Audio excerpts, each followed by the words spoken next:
নিচে এসে দেখি সবাই মিলে এখানে দাঁড়িয়ে আছে এবং সব এওরা মিলে পিসিকে বসিয়ে এখানে হলুদ কোটার যে নিয়ম হয় সেটা করেছে। হালদিতে সবাইকে পরাবে বলে বোন সবার জন্য এই হালদির টিকলিগুলো এনেছে, আর এই টিকলিগুলো পরে সবাইকে দেখতেও লাগছে বেশ সুন্দর। আমি আর দিদি টুক করে খাওয়ার এখানে একটু চলে আসলাম, কারণ সবার খাওয়া হয়ে গেছে আর আমরা যদি এখন না খাই পরে আর আমাদের খাওয়াই হবে না।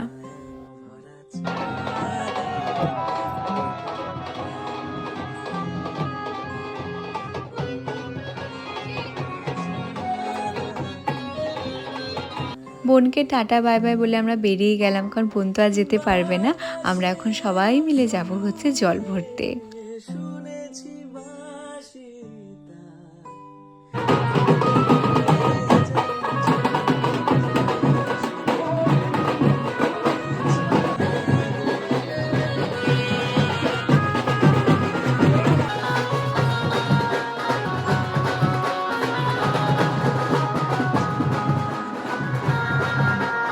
আমার পিসির বাড়ির আশেপাশে এরকম কোনো পুকুর নেই যেখান থেকে জল ভরতে পারবে, তাই পিসির বাড়িতে যত শুভ কাজই হোক না কেন এই শিববাড়ির কুয়োর থেকে জল ভরে যায়।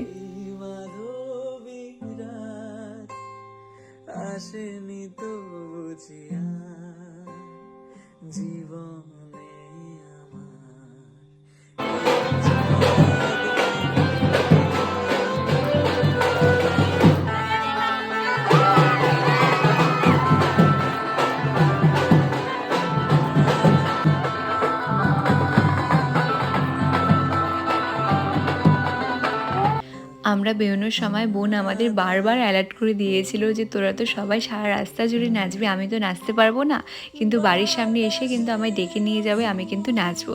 তাই ওকে নিয়ে আসা হলো নাচার জন্যে।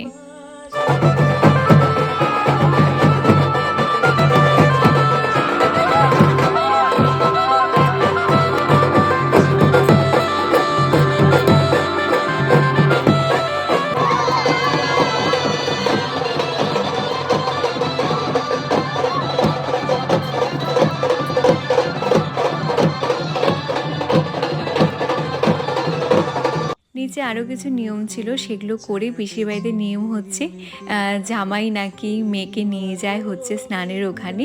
তাই এখানে বাপিদা আমাদের একমাত্র জামাই বোনকে একদম নিচতলার থেকে 3 তলার ওপরে ছাদের উপরে নিয়ে আসলো।